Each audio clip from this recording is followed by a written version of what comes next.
রাজকুমারী হিসাবে করা হলো ফুলকিকে বরণ। তো বন্ধুরা, ফুলকির আগামী পর্বে আপনারা দেখতে পাবেন কোর্ট থেকে ছোট রাজাবাবু, বড় রাজাবাবু, ফুলকি, রোহিত সব বেরিয়ে আসছে এবং স্টেটের লোকেরা সেখানে জয়ধ্বনি করছে। বড় রাজাকে দেখেই সব বড় রাজার জয় করতে থাকে, যেটা দেখে ফুলকি খুব খুশি হয়। যেখানে বড় রাজাবাবু দিকে বলে, আমি তোমাদের বড় রাজাবাবু, এবং কোর্টে সেটা প্রমাণ হয়ে গিয়েছে এবং আমি তোমাদের সবসময় পাশে থাকব। যেটা শুনে সবাই প্রচুর খুশি হয়। কিন্তু ছোট রানীমা আর রুদ্র এদিকে প্রচুর রাগে।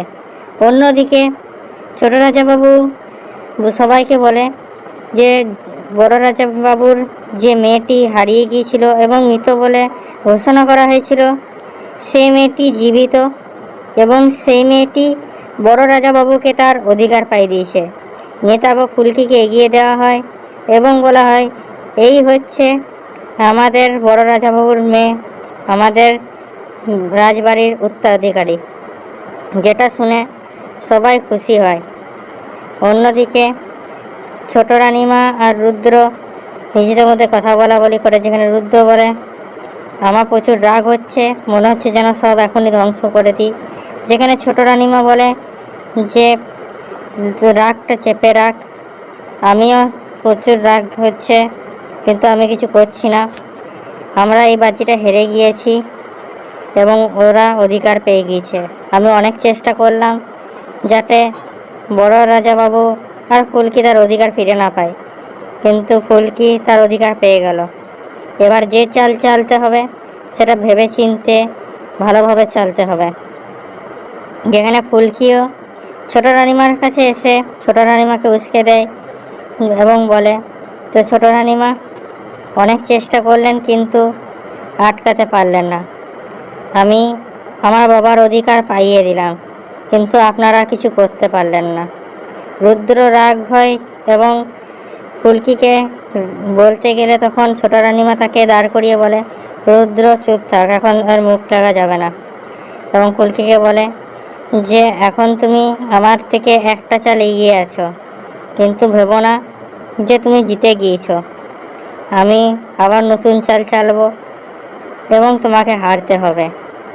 যেখানে ফুলকি বলে, আপনি কিছু করতে পারবেন না, এইভাবে আমি এখানে হারিয়েছি এবং আপনি যে আমাকে মৃত বলে ঘোষণা করেছেন এবং আমাকে মারার চেষ্টা করেছেন সেটা আমি সবার সামনে প্রমাণ করে দেবো। তারপর সবাই চলে যায় রাজবাড়ি, যেখানে বড় রানীমাকে ডাকা হয়। ছোট রাজাবাবু তখন বড় রাজাকে বলে যে দাদা, বৌদি আপনাকে দেখলে খুব খুশি হবে এবং তিনি যদি জানতে পারেন আপনি বড় রাজাবাবু, তিনি প্রচণ্ড খুশি হবেন। তারপর বড় রানীমা আসে। ফুলকি তখন একটু অভিমান হয় এবং রোহিতকে বলে, স্যার আপনার কাছে ডিএনএ রিপোর্টটা আছে না, দিন আমাকে। যেখানে রোহিত বলে, হ্যাঁ।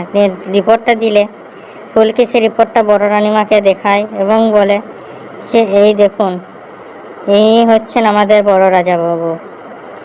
আর ছোট রাজাবাবু তখন বলে যে কোর্টে এটাও জানা গিয়েছে যে ফুলকি আর কেউ নেই, আমাদের বড় রাজকুমারী অর্থাৎ আপনার আর বরদার মেয়ে। বড় রানীমা তখন অবাক হয়ে যায় এবং কথাগুলো মনে করতে থাকে যে সে ফুলকিকে বলেছে যে এ বড় রাজাবাবু হতে পারে না। ফুলকি তখন রাগ হয় এবং বলে যে আমাকে কারোর মেনে নেওয়ার দরকার নেই, আমি ফুলকি দাসী ঠিক আছি, আমি ছোটোবেলা থেকে গ্যাস উঠিয়ে বড় হয়েছি, আমাকে কারোর মানার দরকার নেই।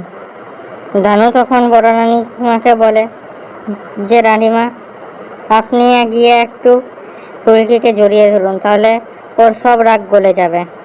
বড় রানীমা তখন ফুলকির দিকে এগিয়ে এসে হাত জোর করে তার কাছে ক্ষমা চায় এবং তাকে জড়িয়ে ধরে। ফুলকিরও তখন সব রাগ গলে যায় এবং বড় রানীমাকে জড়িয়ে ধরে। বড় রানীমা বলে যে আমার তোমার প্রতি একটা টান ছিল কিন্তু আমি সেটা বলতে পারিনি এবং আমায় তোমার উপর বিশ্বাস করতে পারিনি, ওর জন্য আমাকে ক্ষমা করে দাও।